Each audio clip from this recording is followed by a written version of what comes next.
Сайн мэцхан үзэгчдээ өдрийн мэндийг хүргэе. Тэнгэр телевизийн Тэнгэр панел технологийн хэлэлцүүлгийн дараагийн дугаар шууд дамжуулан студиэс хүрч байна. За өчигдөр шөнө Монгол улсын стартап экосистемийн зураглал 2025 танилцуулагдсан байгаа. За үүнтэй холбоотойгоор Монгол улсын стартап экосистем сүүлийн жилүүдэд сүүлийн саруудад ямар үйл ажлууд болж байна, ямар үйл явдлууд болж байна гэдэг талаар өнөөдөр бид ярилцах болно. Өнөөдөр манай студид бидний урилгыг хүлээн авч Start Venture-ийн хамтран үүсгэн байгуулж бүрэлдэхүүнээд байна. За дараагийн маань зочин бас 2-3 минут хоцрох юм шиг байна. Тэгээд түүнээс өмнө бид хоёр өчигдөр ер нь юу болоод өнгөрөө гэдэг байдлаар яриагаа эхлэе. За сайн байна уу. Тэгэхээр өчигдөр ургийн баяр боллоо. Монголын стартапуудын ургийн баяр боллоо. Тэгээд стартапууд дээрээс нь одоо экосистем гэдэг утгаараа нөгөө бусад одоо экосистемийн тоглогчид маань ирсэн. За тэгээд хамтын ажиллагаагуудаа ярилцдаг, ойр сайхан юу байна гэдгээ ярилцдаг, автодуудаа ярилцдаг тийм орой болдог. За цэвэр нэтворкинг арга хэмжээ гэж би хэлэх дуртай байдаг. За тэр утгаараа бүр маш сайхан нэтворкинг одоо арга хэмжээ ингээд 3 дахь жилдээ болж өнгөрлөө. Тэгээд нийтдээ нэг 300 гаруй би 350 урилга илгээсэн байсан. Тэгэхээр тэр бүх хүмүүс маань бараг бүгдээрээ ирсэн, 300 сандал засцсан байсан, бүгд дүүрсэн. За тэгээд ямар ч гэсэн вебд орсон байсан компаниуд маань бүгд бараг ирсэн байх гэдэгт найдаж байна. Би арай бүртгэлээ одоо харж амжааг байна. Тэгэхээр тэр бүх одоо стартапуудын үүсгэн байгуулагчид маань ирсэн ийм сайхан арга хэмжээ боллоо. Тэгэхээр өчигдрийн арга хэмжээгээр бас би бас очсон, надад бас урилга болсон байсан, баярлалаа. Тэгээд Тэнгэр телевизийн бас сурвалжлах баг энэхүү арга хэмжээн дээрээс үзүүлсэн ярилцлагыг одоо та бүхэнд товчхон үзүүлье.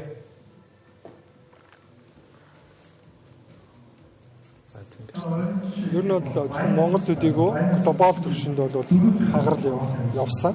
Гол шалтгаан юу гэсэн бэ гэхээр яг сар дахлын үеэр бол стартапуудыг хөгжүүлсэн байсан шийдлүүд, технологиуд бол 100% ашиглагдсан байна. Тэрнээс болоод зарим нь хөрөнгө оруулалт авсан, борлуулалт нь нэмэгдсэн, зарим нь ачааллаа дийлдэхгүй унссан тийм.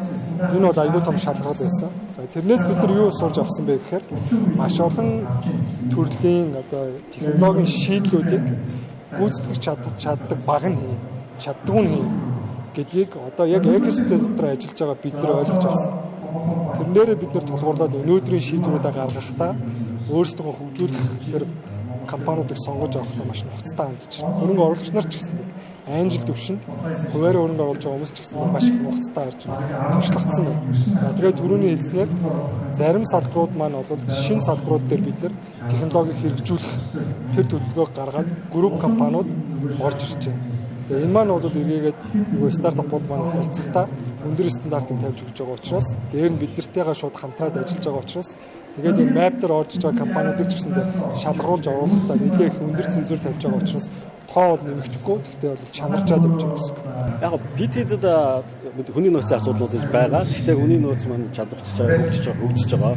За одоо юу гэдэг олон улсад ажиллаж байгаа шаталтай инженер залуучууд байна. Эдгээр маань орж ирээд стартап хийж болох болно. Тэр нэг зүйл. Гол нь биднэрт нөгөө стартапуудыгаа ихэнх үе шатан дээр нөгөө нэг энжелтэй нэг пресид дээр нь бол хөрөнгө оруулалт хийж хэмжээний хөрөнгө оруулагч нар одоо бол бүрдээ хийгээл явж гин гэж хэлдэг ойлгоё. Тэгвэл дараагийн шатны хөрөнгө оруулалт бол үнэхээр хатуу. Тэр нь бол нөгөө мэрэгжлийн хөрөнгө оруулалтын асуудал гэсэн. Венчур хөрөнгө оруулалтын асуудал гэж. За ихээр нөгөө стартапууд байна.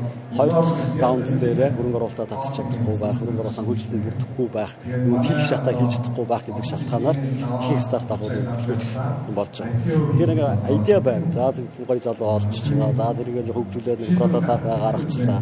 Одоо нөгөө тэр чинь жинкнээсээ нөгөө том талентуудыг авчирж ажиллуулах хэрэгтэй байгаа байхгүй. Тэд нар чинь мэдээж том хэмжээний зардлууд санхүүжүүлэх шаардлагатай болно те. Тэр зарлыг санхүүжүүлэх хэмжээний хөрөнгө оруулалт дотоодын зах зээл дээрс босхгүй болохоор тэр компаниуд маань тэгээд үлдчихэж байна гэж хэлж болохоор байна. Тэгэхээр бид нар экосистем бусад оролцогчдод ер нь тодорхой хэмжээнд бүрдсэн. Институционал хөрөнгө оруулалтын асуудал хамгийн чухал байна. За тэрэн дээр нь одоо тодорхой хэмжээнд засгийн газраас бодлого энэ явж байгаа юм байгаа. Одоо цахим яам дээрээс гарааны компани эрсдлийн хөрөнгө оруулалтын сангийн жилээр багтааж байгуулна гэдэг. Эдгээр санаачлууд яваад эхлэх юм бол хайрцангуй одоо сайхан болох гэж бодож байна. За 2016-7 оноос за лендээс эхлэх юм уу да тий нэг стартап компани гэдэг одоо хот сэдв болсон. За нэлээд олон хөрөнгө оруулалтыг задсан. Энэ дотор амжилттай болсон, амжилтгүй болсон зүйлсүүд байгаа. За ингээд эцсийн дүн юугаар тавигддаг гэхээр хэрэглэгчээс тавигддаг. Өөрөөр хэлбэл бүтээгдэхүүн үйлчлэг нь үнэхээр хэрэглэгчийн асуудлыг шийдэж чадж байгаа мó гэдэг хэрэгчл хамгийн гол дүн тий. Тэгэхээр энэ дээр бид нар нэлээд анхаарч ажилладаг. За жишээлбэл Голланд банкны хувьд бид нар дижитал аймаг гэдэг хөтөлбөр зохион байгуулсан. Тэгэхээр орон нутгаар бид нар одоо сүүлийн 3 жилийн хугацаанд нэг 10 орчим аймагуудаар явсан байна. Давхцсан тоогоо. Тэгэхээр энэ аймагуудад яг үнэхээр энэ стартап компаниудаа бүтээгдэхүүнчлэгээр бид нар хамт аваад явсан. Бүгдээрээ хамт одоо ICT Expo. Тэгээд энэ дээр очиод үзэхэд тэнд яг жинхэнэ дүнгээ тавилж байгаа байхгүй тий. Зарим нь хотод ажилладаг мөртлөө орон нутгад ажилладаг мөртлөө тий. Инээс хамаарад яг үнэхээр сүүлийн 3 жил ялангуяа юм нөө одоо илүү яг хэрэглээд гарцсан бүтээгдэхүүн үйлчлэг буюу борлуулалт айгуугаа бүтээгдэхүүнчлэгүүд ялгарч ирж байна. За ингээд ялгараад ирэхээр зарим дээр мэдээж асуудал гарч ирсэн зүйлсүүд байж болов. Энийг шинжилж байгаа зүйлсүүд бас бид нар гарч иж байгаа. За нөгөө талаас бас нэг харах зүйл яг үгээр стартап компаниудын бүтээгдэхүүн үйлчлэгээр ганцаараа ингээд хөгжиж мандаж бадаг. Яг аргагүй нөгөө хуучны трэдишнл дээр нөгөө корпорат байгууллагын бүтээгдэхүүнчлэгтэй хосолж иж үрдэн өгөх юмаа гэдэг агуулга. Ягаад тэгэхээр 100% бүтээгдэхүүн үйлчлэгээр стартап компаниуд одоо тухайн гэр бүлийн тухайн одоо хүний одоо шаардлагыг нөхөж чадахгүй л дээ. Тэгэхээр энийг яаж нөхөхээр мэдээж бүгдээрээ нэхэл нөхөстэй. Энэ бүгдээрээ нийлж байгаа энэ нөхөх асуудал бол яг үгээр open ecosystem гэдэг. Тэгэхээр энийг л бол бид нар хамтраад их ёстой байна гэж бид нар анхаарах байна.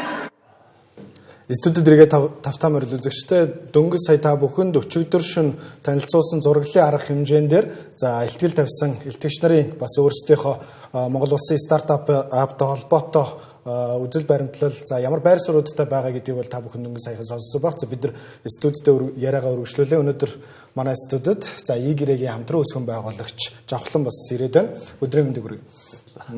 Тэгэхээр Жавхлангаас эхлээд асууя. Ер нь 24 оны шилдэг стартап болсон. Тэгээ стартап челленж Монголиад бас танах төрүүлсэн байгаа. Тэгэхээр яг ерөнхий үндсэн сэдв рүүгээ орохоос өмнө хэдүүлээ. За танай компани ойрын сонио хачин бас юу вэ? Тэр талаар ярилцсан.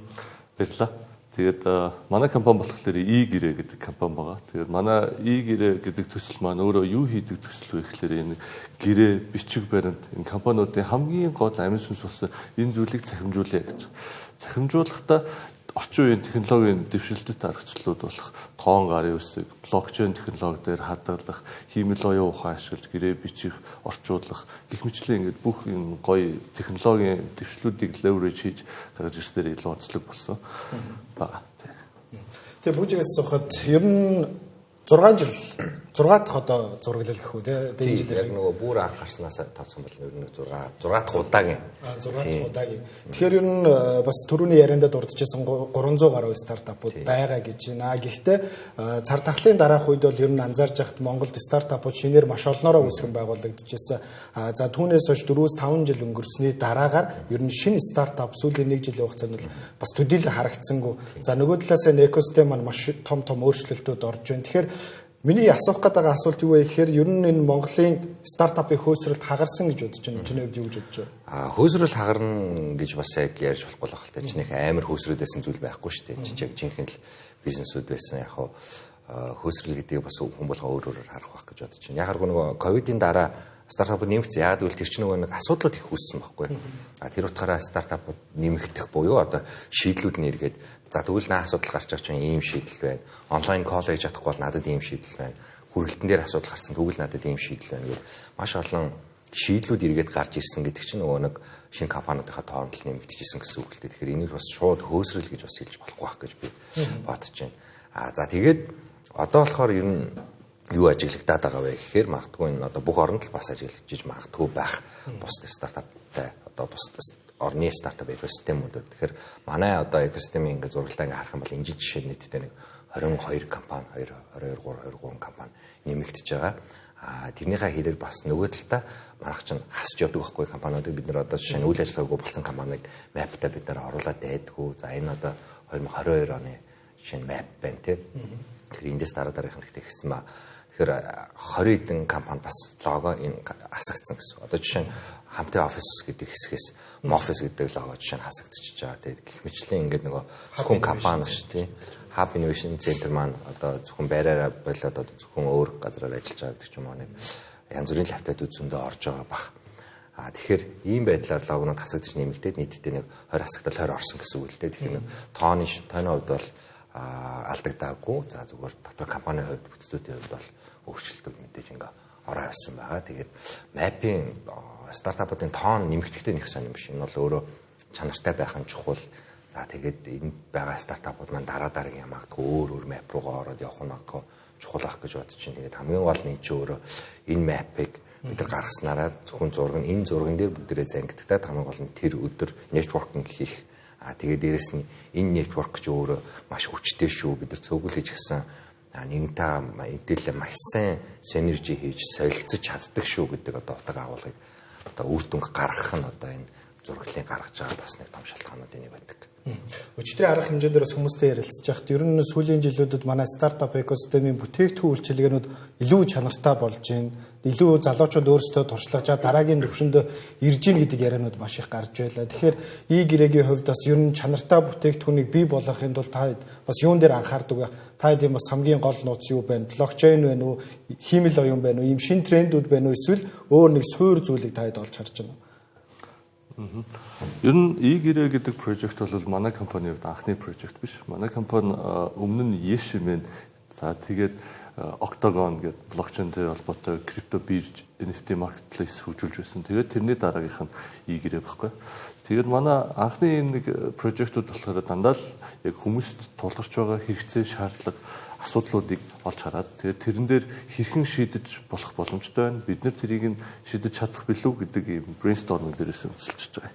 Тэгээд манай компани бас нэг давуу тал нь болохоор манай их сургууль ийм суурьтай байгууллага болохоор өөрсдөө би өөрөө их сургуулийн багш гэдэг байхгүй. Тэгээд тэр утгаараа нөгөө ямар нэгэн системийг аюулсан хэрэглэгчийн шаардлагыг тодорхойлоод тэгээ бүх ингээд database diagramтай бүх зүйлсүүдээ хийгээд тэрний дараа энийг хийх боломжтой энэ бол ашиг болох юм байна. Энэний бизнес модель нь юм байх юм байна гэдэг аюулсан олж харж чаддаг гэсэн үг л да. Тэгээд Yesh дээр жишээлбэл Монголд Yesh өгж байгаа маш олон хүмүүс байдаг. Тэгээд Yesh манайх жил болгон тасралтгүй оноо буурч байгаа. Тэгэхээр тэрийг нь сайжруулж байна. За би крипто биржүүд манайх Монгол бүгдээрээ white label хэрэглээд нь бид нар бүгднийг хөгжүүлэх чадaltaй юм чинь хөгжүүлчихье гэдэг л байна. Гэх мэтлээ яг энэ асуудлуудыг өөрсдөө хөгжүүлдэг. Манай компани хамгийн гол давуу тал бол өөрөө ер нь хөгжүүлэлтэн дээр орчид девелоперууд аюул сайтай компани гэж үздэг.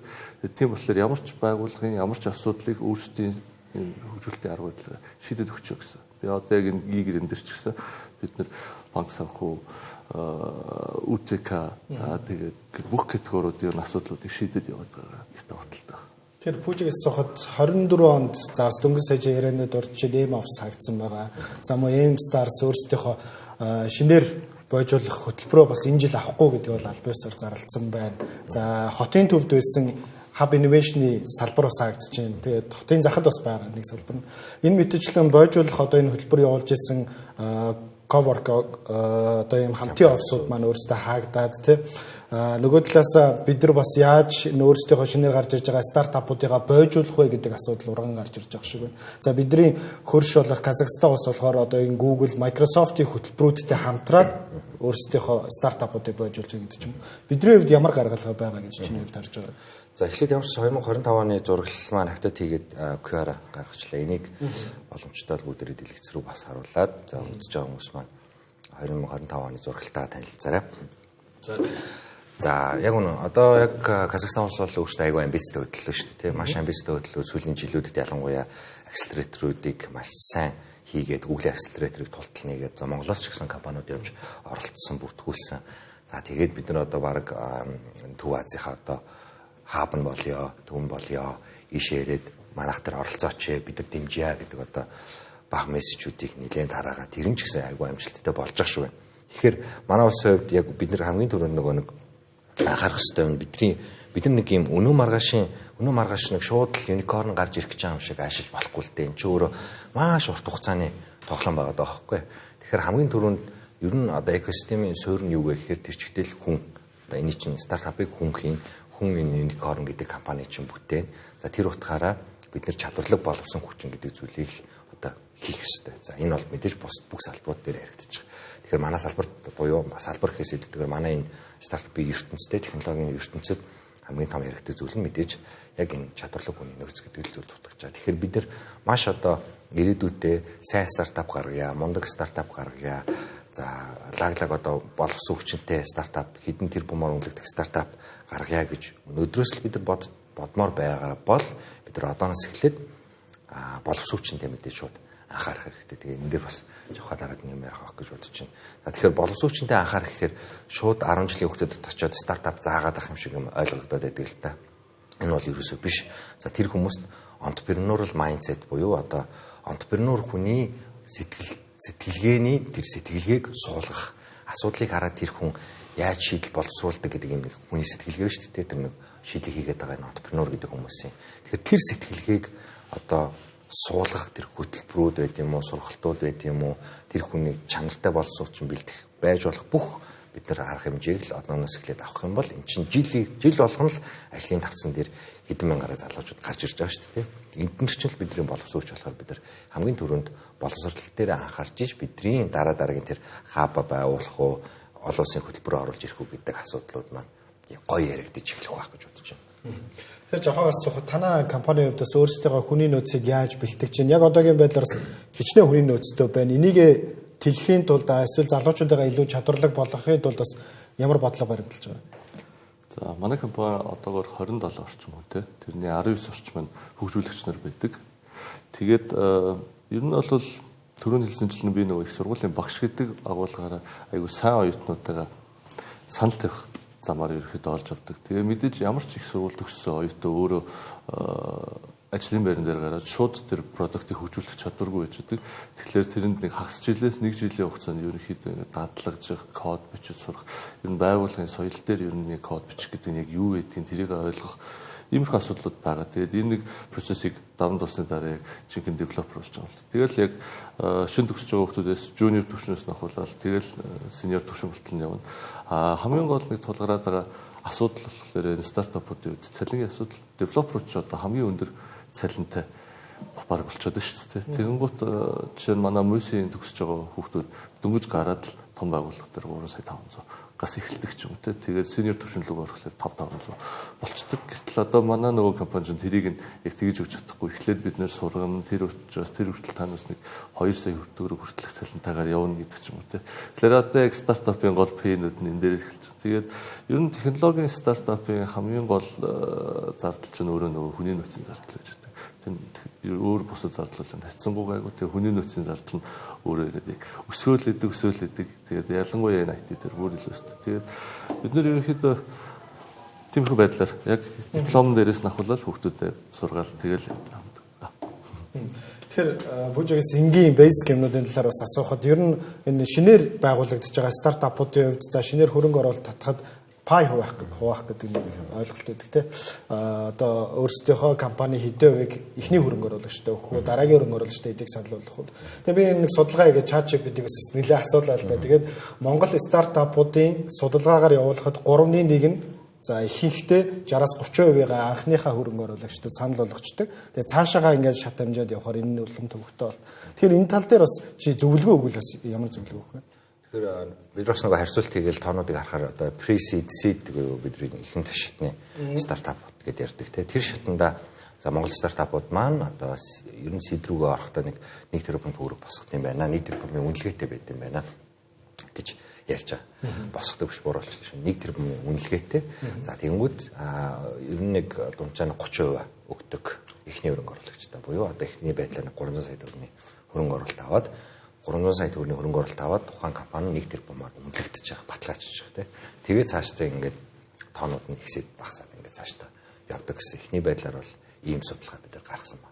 За энэ нь бол олон улсад бол асар бага үнэлгээ шүү дээ. Олон улсад одоо pre-seed нь бараг л $500 хүрэхгүй шүү. Тийм. Тэгэхээр энэ ч өөрөө бид нар айгу баг үнэлгээтэй нэг чи өөр эдийн засагтаа бас уялдаа холбоотой сүүл биний подкаст ярьжсэн төгрөгийн ханшин өөрөө айгу сул байгаад байгаа болохоор за бид нар олон улсаас одоо жишээ нь очиод хөрөнгө оруулалт татъя гэхээр айгу юм баг үнэлгээтэй тэгээд хийж байгаа юм гэсэн айгу жижигхэн харагдаад байдаг яг сул талууд байдаг юм байл л дээ.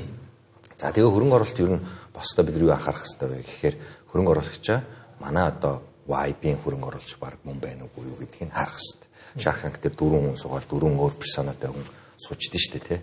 4 өөр төрлийн бизнестэй, 4 өөр төрлийн мотивацтай хүн суучдаг. Яг тэрнтэй адилхан би одоо манай компанид нэгдүгürt ямар төрлийн хөрөнгө оруулагч орж ирвэл биднэрт илүү ашигтай вэ, хэрэгтэй вэ, биднэрт илүү таарах вэ гэдгийг зөв сонгох хэрэгтэй. Тэгэхээр мөнгөтэй хүмүүс мэдээж байгаа, мөнгөтэй компани маань хөрөнгө оруулах газрууд бид сайн чадах юм бол байгаа гэдэгт. Гэхдээ бид нөгөө экосистемийнхаа дотроо яваад болохоор мэдээлэл нөгөө айгуу сайтай байгаа даахгүй. Тэгэхээр хамгийн түрүүнд танай компанид ямар хүн тохирох вэ гэдгээ сонгох хэрэгтэй. Тэгэхгүй бол нөгөө мөнгө өгье гэсэн дээр нь очиж сонгочхоор нэг жилийн дараа 2 тийш хараа суудсан муухай харалтсан шүүхтэр суучдаг л да. Тэгэхээр хамгийн түрүүнд нөгөө хүнтэйгээ эхлээд мэдлэлцэх нөгөө хүнийхээ одоо үнэхээр яг бизнес танай бизнес руу хөрөнгө оруулах гэдэг шалтгааныг ойлгох тийм. Жилийн дараа шууд мөнгө дуглаж авах сонирхолтой ч хүн байж болно шүү дээ тийм үү. Ашиг авах сонирхолтой, exit хийх сонирхолтой. Тэгээд тэр хэмжээгээр та нарыг шахна. Тэр нь танд бэлэн үгүй юу гэдэг нь чухал. Альсгүй зүгээр би энэ одоо танахт хөрөнгө оруулснараа би танахаас юм сурмаар байна гэдэг хүмүүс байж болно шүү дээ хөрөнгө оруулагчид. Технологи стартап хэрхэн урдтай ажилтдаг гэдгийг сурмаар байна гэдэг чинь хүн байж болно. Тэгэхдээ би 5 жилийн дараах ашигыг би эндээс харж байгаа шүү. 5 жилийн дотор юу ч болсон би эндээс гарахгүй шүү. Дийлж явагдаж болно шүү дээ. Тэгэхээр ямар хүнээс хөрөнгө оруулалт авах вэ? Ямар дийл хийх вэ гэдэг дээрээс сайн анхаарах хэрэгтэй. Тэрнээс бол яг сүлд нь хэлэх юм нь өнгөтэй хөрөнгө оруулалт бол байгаа шүү хайж идэх юм бол гэж байна. Тэр мөнгө бол санхүүжилтийн асуудал бол чухал биш. Гол нь хөрөнгө оруулагчаа зөв сонгох нь хамгийн чухал. Тэгэхээр танай компанийн хувьд бас асуухад ер нь бол за ийм хөрөнгө оруулалттай таттай холбоотой юм асуухаар Монголын эдийн засаг хэтэрхий жижиг учраас баг цөөн хэрэглэгчтэй учраас за бас үнэлгээ нь хэтэрхий доогуур үнэлэгдэх тохиолдлуудаас ажиглагдаад байгаа. Тэгэхээр танай компанийн хувьд бас зах зээлээ тэлхийн тулд бас ямар ажлууд хийж байгаа вэ? За түрүүний хөрөнгө оруулалтын дээр эхлээд бас нэг хэдэн өөрийнхөө поинтуудыг тусгаж байна. Монголд нөгөө нэг үндсээс УЦК категори нэлээ хурдтай өгчөөд бондууд аймаас өгчөөд байна шүү дээ. Тэгээд 21-22% болчихсон. Тэгэнгუთ ер нь хөрөнгө оруулагч нарын харж байгаа expectation болохоор энэ компанид хөрөнгө оруулалт оруулах нь бондонд юм уусвал банкнд хадгалуулахаас илүү өгөөжтэй байх ёстой гэдэг нэг юм хараад. Тэгэнгуთ нөгөө нэг 5 жилийн дараах return нь одоо чинь 20% бол 100% болох гэдэг шүү дээ. Тэгэнгუთ 100-аас дээш хөв байж буюу мөнгө 3 нугалж гэдэг юм. Тэгэхээр яг тийм потенциалтай өсөлт үзүүлэх компани гэж баг хийх айгүй ер нь хэцүү. Тэгэхээр ер нь нөгөө нэг ярьдаг шүү дээ. Стартапд хөрөнгө оруулах гэдэг бол 100-д оруулаад нэг нь амжилттай бол та амжилттай бүрийн тэ болно гэж. Яг тэр шиг. Тэгэхээр 99-ийг нь алдахад нөгөө ганц олсон нэг хангалттай нөгөө 99-ийнхөө зардлыг coverлох үст тийм байдаг гэж хардаг майндсетээр хөрөнгө оруулагчийг үл зөвөрөх. Тэгмээд яг тэгж хардаг хөрөнгө оруулагч нь Монголд маш цөөхөн байгаа гэдэг. Чин 100 компанид хөрөнгө оруулчихсан хөрөнгө оруулагч нар ер нь хэдвэлээ тийм Монголд. Тэгэхээр энэ асуудал дээр ер нь Монгол жоохон хэцүү. Тэгээд тэр агуулгаараа ч гэсэн манай компани бол сүүлд нэг УЦК-тай холбогдоод тэгээд хаалтаа хувьцаат компани маягаар бас мөнгө өсгөх гэж оролдлого хийж байгаа.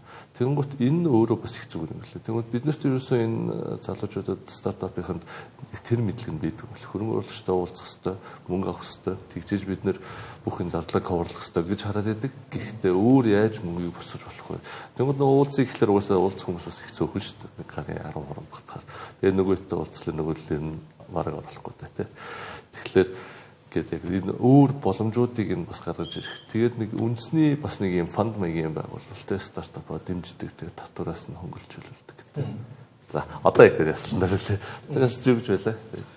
Асуулт нь болохоор ер нь за энэ хөрөнгө оруулалттай холбоотой зүйлүүд яригдахаар зах зээлийн хэмжээ яригддаг. Тэгэхээр танах яг одоо байгаа хэрэглэгчдийнхаа бейсийг нэмэхийн тулд ер нь ямар арга хэмжээнүүд авч байгаа?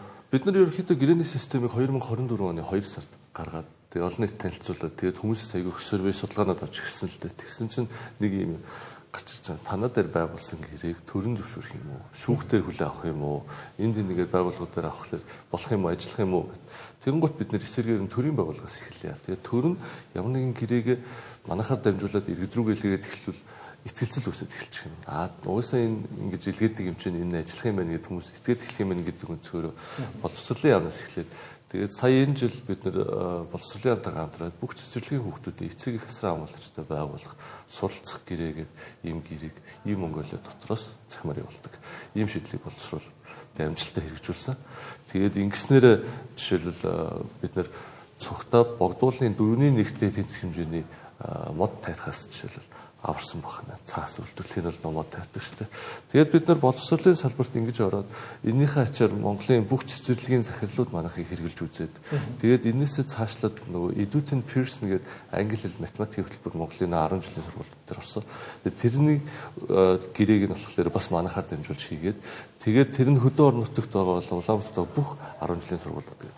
Ингээд одоо ер нь харахнаа их 10 жилийн сургуулиуд аягүй их орсон. Тэгэнгუთ дараа нь бид нар юу руу орсон гэхээр энэ жилээс банк бус тэгээд УЦК гэдэг тэгэл орж.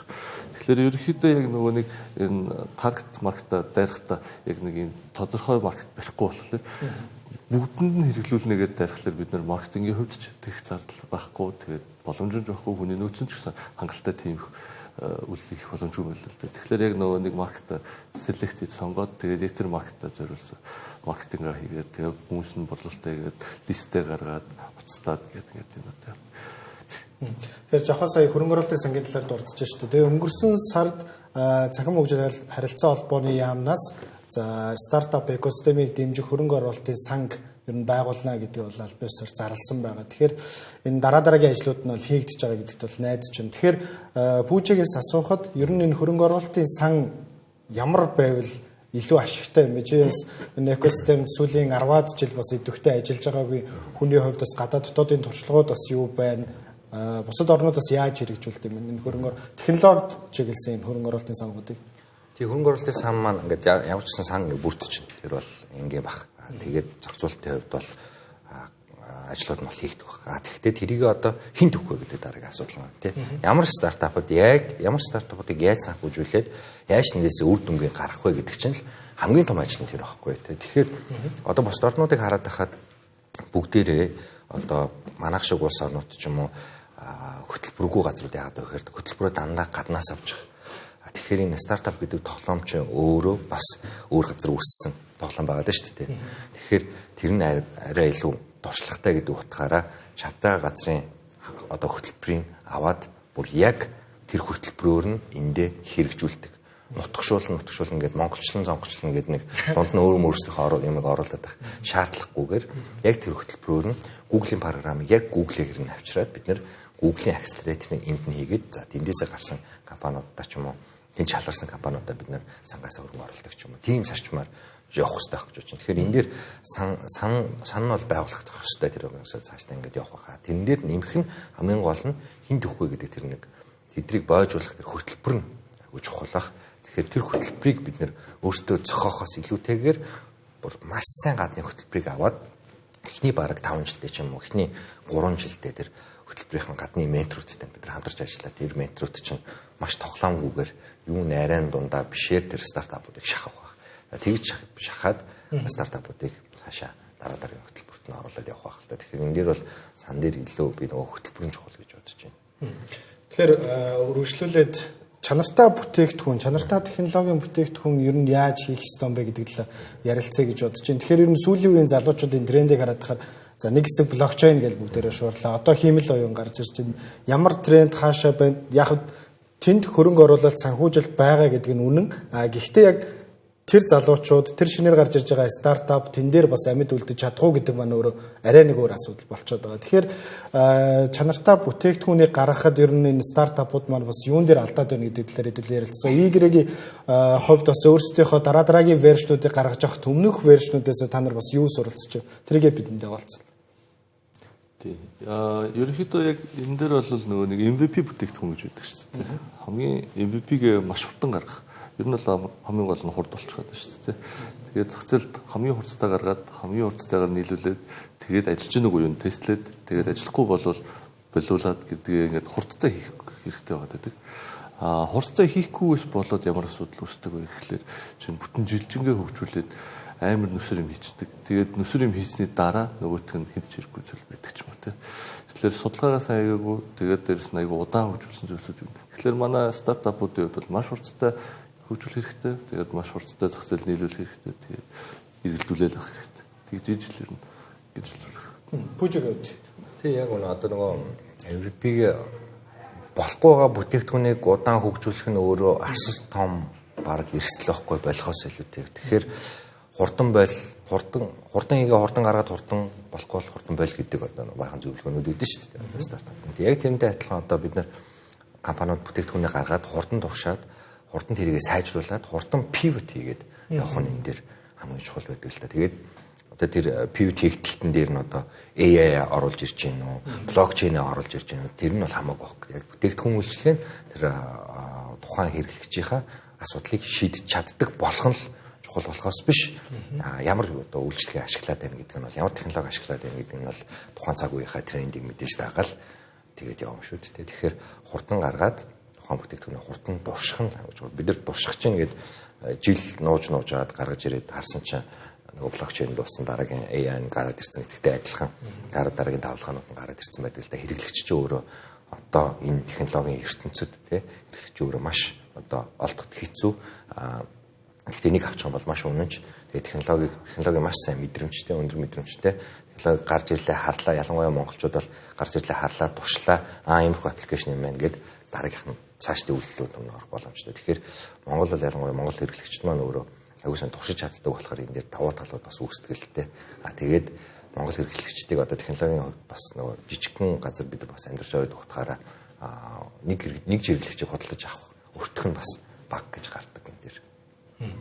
Тэгэхээр үргэлжлүүлээд хамтын ажиллагааны талаар ер нь дотоодын стартап экосистемийн хамтын ажиллагааны талаар ярилцъя гэж бодож өчигдрийн бас арга хэмжээгээр оролцож байхдаа Social Bay өөрсдийнхөө платформ дээр жижиг стартапуудынхаа төлбөрийн системийг шийдэх боломжуудыг олгож байгаа гэж ярьж танилцуулж байсан. За мөн Social Bay Park гэдэг парк шинээр энэ зунаас байгуулагдаад энэ дээрээ өөрсдийнхөө бүтээгдэхүүнийг танилцуулах боломжтой гэдгийг бол албан ёсоор өөрсдийнхөө экосистемд бол анх удаа зарласан байгаа тийм. Тэгэхээр Жавхагаас асуухад ер нь одоо энэ миний ажиглаж байгаагаар ер нь энэ Монголын стартап экосистемд корпорэт компаниуд сүүлийн жилүүдэд маш идэвхтэйгээр орж иж өөрсдийнхөө бүтээгдэхүүнүүдийг гаргаж байна. Тэгэхээр танай компанийн хувьд бас энэ том группүүдтэй, том компаниудтай ямар хамтын ажиллагааг эхлүүлдэг вэ? Яаж эдгээртэй харилцаж байгаа вэ? Энэ дээр өөрсдийнхөө туршлагыг олцсон.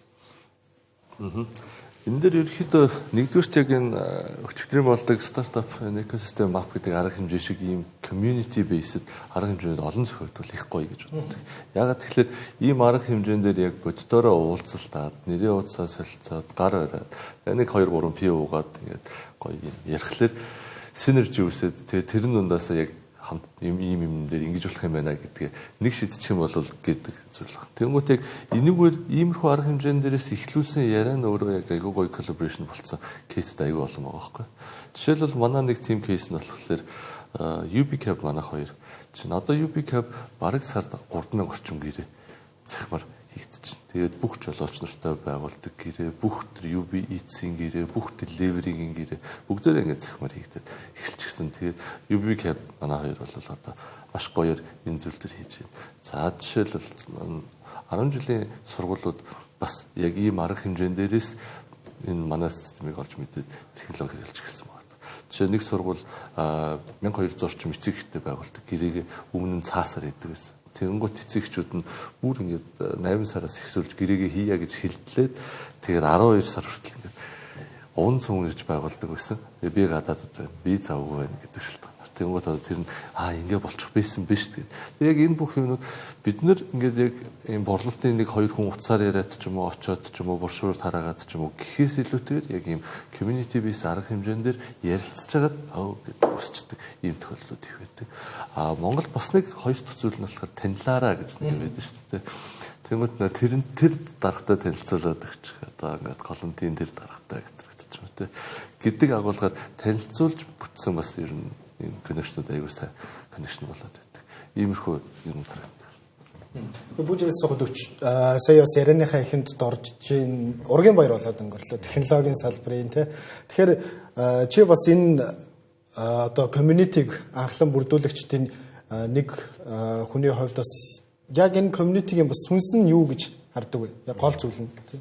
Тийм сүнс нь бол яг энэ хүмүүс, энэ community-гийн хүмүүс нь өөрсдөө энэ хүмүүс яг энийг л өөрсдөө үүсгэж явдаг. Тэгээ community гэдэг чинь аюу гой нэг юм байшин хязгаарлагдахгүй тий. Ямар нэгэн газар дээр хязгаарлахгүй. Хин бүгд өөр газар юм гэж байгаа. Гэхдээ бидэнд нэг community гэдэг утгаараа энд аюу гой synergy-г төрний жахаг ярьдаг шиг гой synergy-г маш олон үүсдэг. Бидний одоо сонсогдохгүй хамтын ажиллагаанууд энд бол өчигдөр маш олон үүссэн байна. Тэгээ тэр нь дараагийн одоо хэдэн саяын гэрээнүүд болоод ингээд цаашдаа болоо явдаг. Тэгээ өчигдөр золоо 2 хэлжсэн дээ UBCAP-ын золоо 2 би 3 жилийн өмнө өсөлдөх гэдэг малгайгаа тайлаа тавьчихсан юм а. Тэрнээс хойш манай бизнесийн амжилт айгүй гоё болсон. Тэгээд тэгээ ярьжсэндээ адилхан. Ер нь Монголд өөрөө яг ялангуяа технологийн салбарч бид нар ч айгүй цөөхөлөө өсөлтөд яваад байна гэдэг нь айгүй сонирн л доо. Одоо болдгоо процесс гэсэн үг. Одоо нэг ажилтгүй процесс гэсэн үг. За гэхдээ бусад өсөлтөд мэдээ салбарууд мэдээж байгаа. Технологийн салбарт ялангуяа юм жижигхэн зах зээл дээр болтгоо. Тэрний оронд харин хамтын ажиллагаа, дутуугаан нөхөх гэдэг ажлууд маань илүү хоёр талдаа үн цэнтэй ажилтдаг модель байгаад байгаа байхгүй. Тэгэхээр бид нар аль замын сонгоо бид нар өөрсдөө бидний өрсөлдөгч байгаа явах юм уу, аль эсвэл хамтарч ажиллаад явах юм уу. Тэгэхээр энэ community-ийн эргээд яг нөгөө хамтарч ажиллах, хамтын ажиллагаа өргөжүүлэх энэ тал руу илүү хэлбий гэдэг. Магадгүй одоо жишээ нь UBCAP өөрсдөө бид нар гэрээний Мизорн гэдэг компани технологи маш том бас компани байгаа шүү дээ. Google бид нар И-гэрээр хэлэхгүй бид нар өөрсдөө госнаа гэж бас болно шүү дээ. Тэгэхээр үгүй бид нар И-гэрээр хийж чаддаг юм хэлгээ бид нар өөрсдөө хийж чаддаг юмнууд ингээ хийгээ явъя гэдэгтэй адилхан ийм хамтын ажиллагаанууд бүр маш олон ингээд өргөжснөөр энд чинь тэгэл эргээд эдийн засаг явагдаж байгаа.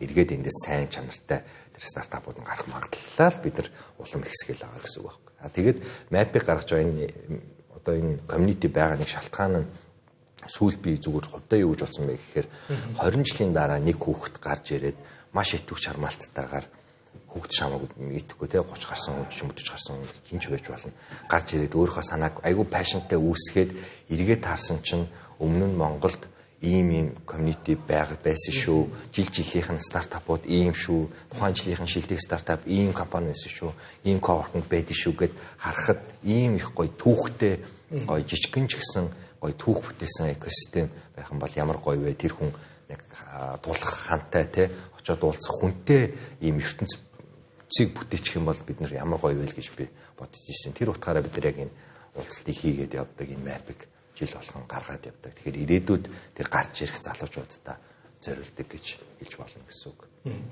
Тэгэхээр стартап экосистемийг хөгжүүлэх, за энэний хүрээлэг үүсгэх гэдэг маань ер нь уламжлалт одоо ийм бизнесийн зарчмуудаас арай нэг өөр байгаа харагдаад байгаа. За саяны ярьж байгаа ийм community хамтын ажиллагаа. За нөгөө талаараа hackathon тэмцээнүүд гэдэг ч юм уу, ийм уралдаанууд гэдэг ч юм уу. Тэгээ И-гэрээгийн хувьд бол өнгөрсөн жил Startup Challenge Mongolia-д бол маш амжилттай оролцож тэргүүн барай эзэн болсон ба. Тэгэхээр энэ тэмцээнээс бас та хэд бас юу сурч авсан бэ? Тэрийг бидэнтэй уулзвал ер нь тэрнээс хойш бас ярилцаагүй юм байна. Startup Challenge Mongolia-гийн талаар ер нь ямар сорилтууд байна? За, Startup Challenge Mongolia. Ерөнхийдөө яг Монгол бол яг ийм стартапын компетишнэр бол нэлээд цангачсан гэж хэлж болно. Яг л яг өөрсдийн гэсэн ийм тэмцээн бид нар сая өнгөрсөн онд баг Монголд байдаг бүх тэмцээнүүдэд орж үзлээ. Тэгээд бас яг нээлттэй бүгдээрээ мэддэг болчихвол зүгээр бах тий. Startup Challenge Mongolia өнгөрсөн жилээс ихсүүлээд анх удаа авч ирсэн. Хамгийн өндөр шагналын сантай. За тэрэнд оролцох бол өөрөө маш их компанид маркетинг, промошн болж өгдөг. Нэгдүгээр.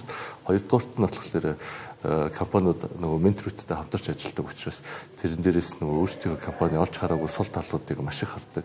За тэгээд дээрээс нь нэмээд хөрөнгө оруулалт хүртэл авах боломжтой ийм opportunity үүсдэг. За нэгтгэн стартап шалрал Монголиа. Хоёр дахь нь болохоор Monja гэдэг хөтөлбөр байгаа. JICA-гийн фандад. Тэгээд энэ илүү competition гэхээс илүү ер нь бол өөрийнхөө компани буруу бүтээгдэхүүнийг Японы төсөл рүү гаргах гэж tryout хийдэг. Тэрнтэй холбоотой 3 сарын хичээл авдаг. Тэгээд тэр айгүй бас их гоё accelerator хөтөлбөр байгаа. За энийг болохоор нөгөө XYZ зайсан гэдэг exponential partners-ийн яадаг хийдэг юм байгаа. За хоёр дахь нь гурав дахь нь болохоор нийслэл өөрөө зохион байгуулдаг ийм бас нэг арга хэмжээ байгаа.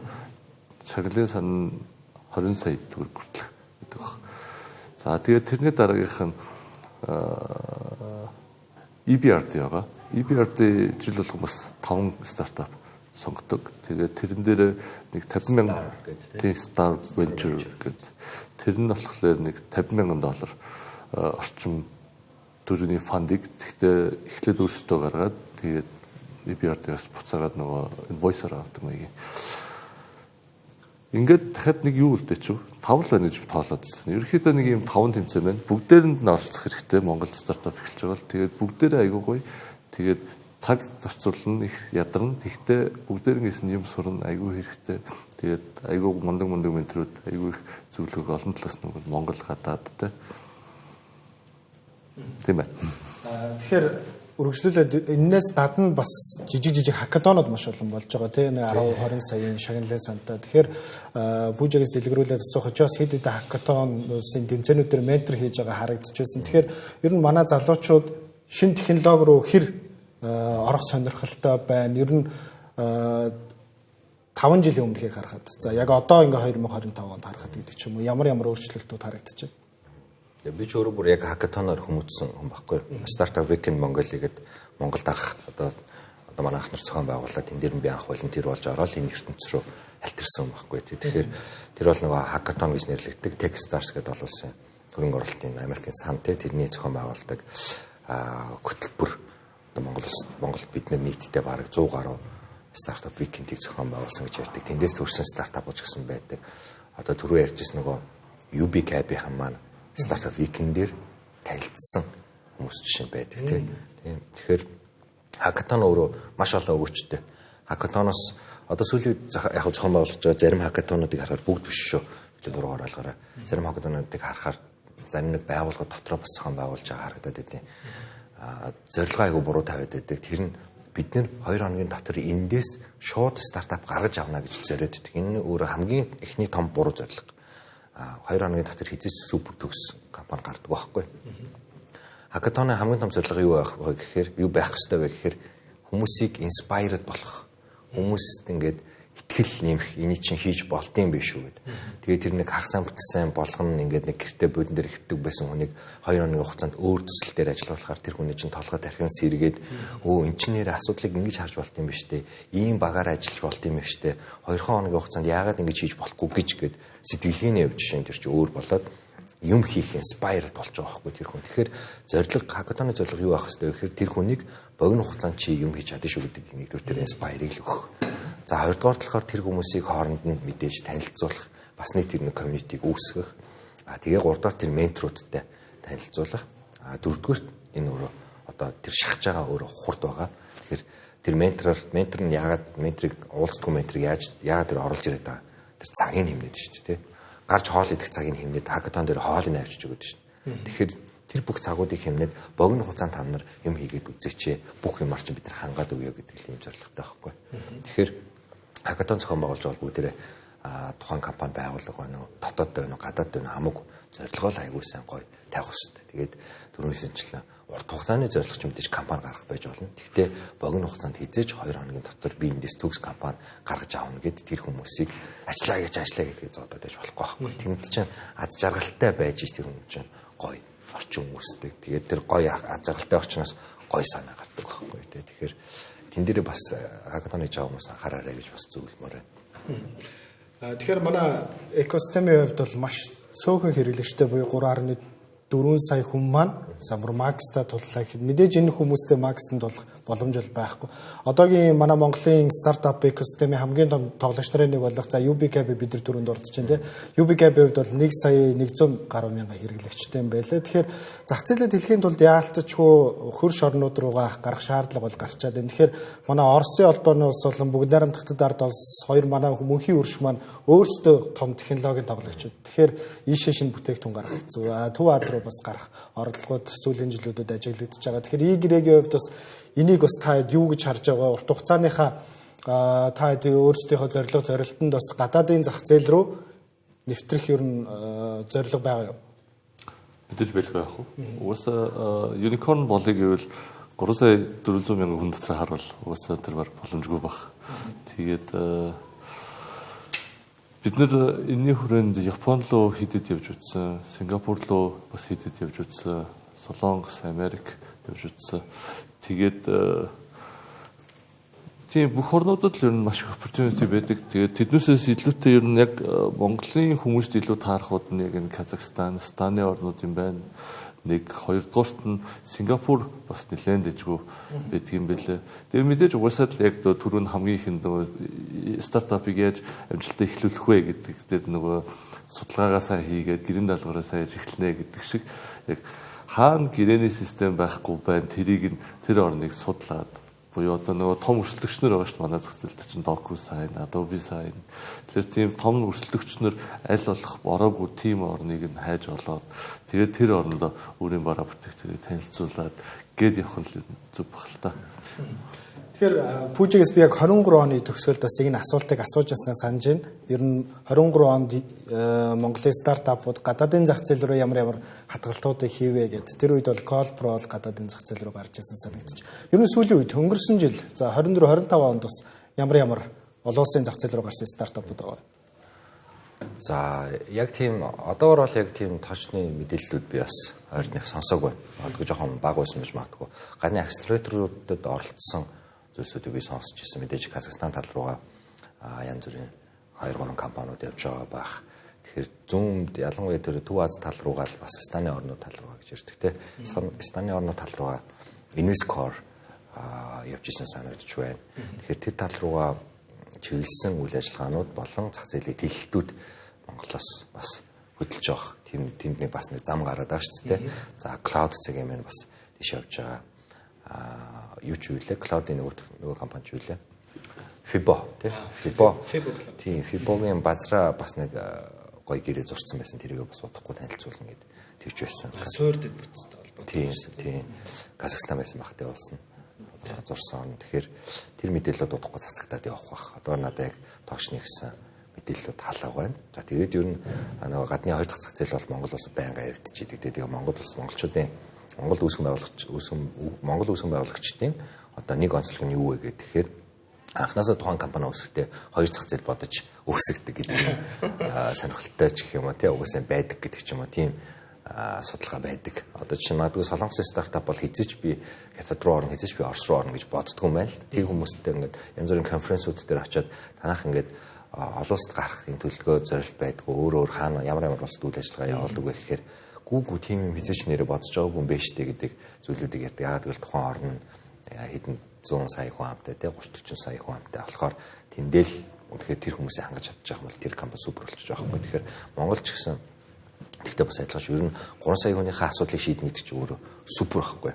Одоо 3 сая хүний асуудлыг шийдэж чадсан энийг гарч ирсэн компанийг бид нар бараг шууд unicorn гэж нэрлэж хэвээр байна. Энэ манай Монголын unicorn нөө энэ чинь хүн амтайгаа харьцуулахад Монголтой бол unicorn шүү гэж бараг нэрлэж хэвээр байна. Тэгээд монголчуудын тэгээд дараагийн нэг онцлог нь яг тэр өөр улсад шууд өөр үйл ажиллагаагаа тэлэх тэр бодлуудыг дандаа агуулждаг гэдгээрээ онцлог юм шиг санагддаг бас.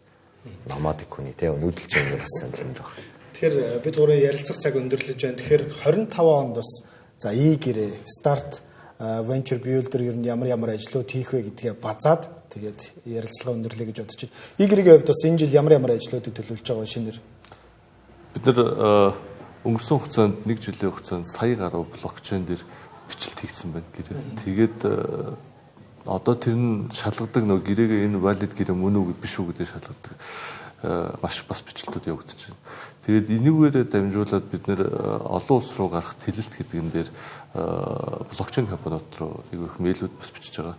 Тэгээд тэд нар бас айгүй сонирхож байгаа. Ягаад тэгэхээр ямар нэгэн нөгөө блокчейн дээр зөвхөн coin гаргах, токен гаргах гэхээс илүүтэйгээр яг нөгөө real хэрэглээ үүсгэх гэдэг концепцоор 1 сая гэрээ бичээд тэр нь одоо ингээд дандаа юм чек хийлгээд байна гэдэг бол айгүй good usage болчихж байгаа байхгүй тэр блокчейн. Тэр агуулгаараа грант програмууд дээр нэлээх биднэрт офер тавиад тэгээд бид нэр хэдэн газартай уулзж байгаа. Тэгэхээр энүүгээрээ дамжуулж бид нэр энэ олон улс руу гарах гэдэг энэ бодлоо эхлүүлэх бодолтой байгаа нэгдүгээр. Хоёрдугаарт нь бид нэр яг түрүүний хэлсэн нөгөө банк бус ÜЦК гэдэг орлогоо нэлээд фокуст ажиллах юм зорилготой байгаа.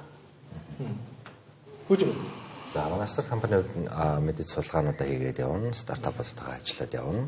Стартын болж байгаа компаниудтайгаа мэдээж ажиллаад явна. Дээрэс нь 25 оны одоо 26 оны map энэ судалгаан тэгэл ингээл жилийн өмнөөс хийгдэл явчихдаг л да. Тэгээд дараа жилийн ивентийг бас аюу гоёор төлөвлөж байна. Хөтөлбөрөж гисэн шинэ соргог юмнуудыг харж байна. Тэгэхээр тийм ажлуудаа л одоо ивент арга хэмжээ стартаптай ажиллах юмнуудаа л бодож байна да. Ви төгсгөлд нь өчигдөр нэг яригдчихсан санааны талаар хоёроос асууя гэж бодчихлоо. Одоо бидний топ 20, топ 30 гэж нэрлэдэг компаниудын оронд за 10 жилийн дараа, 20 жилийн дараа яг энэ технологи суурьтай компаниуд, стартапууд байрын солиод сэлгэгдэнэ. Тийм боломж, тийм нөхцөл рүү бид нар алхаж байгаа гэдэг санаанууд өчигдөр яригдчихсэн. Хоёр энтэй хэр санагдаж байна. Мэдээж яг бүгдээрнийхэн зорж байгаа зүйл тэр баг. Тэр компаниудын их доошоо унгаад оронд нь орно гэдгээс илүү зүгээр тэр хэмжээний компани болох ёстой л гэдэг зорилготой бүх. Тэр хэмжээний компани болох ёстой, технологи тийм чухал болж байна. Технологи өөрөө яаж хүчтэй тэлж чаддаг вүлээ, ямар хурдан хугацаанд тэлж чаддаг вүлээ, те тесрэлт үзүүлж чаддаг вүлээ. Тэр утгаараа яг ер нь уламжлалт компаниас нэг онцлогч өөрөө хурд болон тэр тесрэлттэй байдаг шүү дээ. Тэгээ юуг ашиглаж тийж байгаа гэхээр технологиг ашиглаж тийм болж байгаа. Тэгэхээр технологийн компаниудад бас тийм потенциал байгаа гэдэгт итгэдэг. Жохогийн үед. Тийм. Тэгэл олон улсад угаасаа яг нэг топ Монголын топ 2 олон улсын топ 2-ыг харахаар ер нь бол олон улсад бол дандаа технологийн компани гэдэг шүү дээ. Маш цөөхөн хувцсны болон банкны салбарын ийм компаниуд байдаг. Тэрнээс ихэнх нь ер нь бол дандаа технологийн компани. Тэгэхээр Монголч тэрэн лөө явж жоох юм зүг бах. Тийм бол би бас яг адилхан итгэж байна. Тэгээд би ч бас итгэж байгаа. Бид нар тэгэхээр технологиг ойлгож, шинээр гарч байгаа технологийн нээлтүүдийн талаар ярилцаж, өөрсдийнхөө үзэл бодол, байр суурьуудыг улам илэрхийлж, за тэнд яг юу болоод байгаа юм те захиурын үндэд юу болоод байгаа, хятадын шинжээнд юу болоод байгаа гэдгийг мэдээллүүдийг авч ойлгож хоорондоо ярилцаж заах ёстой гэж бид нар бодож байгаа. Тийм ч учраас Тэнгэр телевизийн хувьд бол технологийн энэхүү хилэлцүүлгийн талбарыг бол бэлдсэн байгаа. Тэгээ өнөөдрийн хилэлцүүлэгт оролцож өөрсдийнхөө мэдлэг мэдээллийг хуваалцсанд баярлалаа та бүхэн. Тэгэхээр үзэгчдээ Тэнгэр телевиз та бүхэнд Монголын стартап экосистемийн зурагалт танилцуулагдсантай холбоотойгоор стартап экосистемд сүүлийн үед ямар мэдээлэл шинжилэлтүүд гарч байгаа талаар ярилцлаа, анхаарлаа хандуулсан баярлалаа.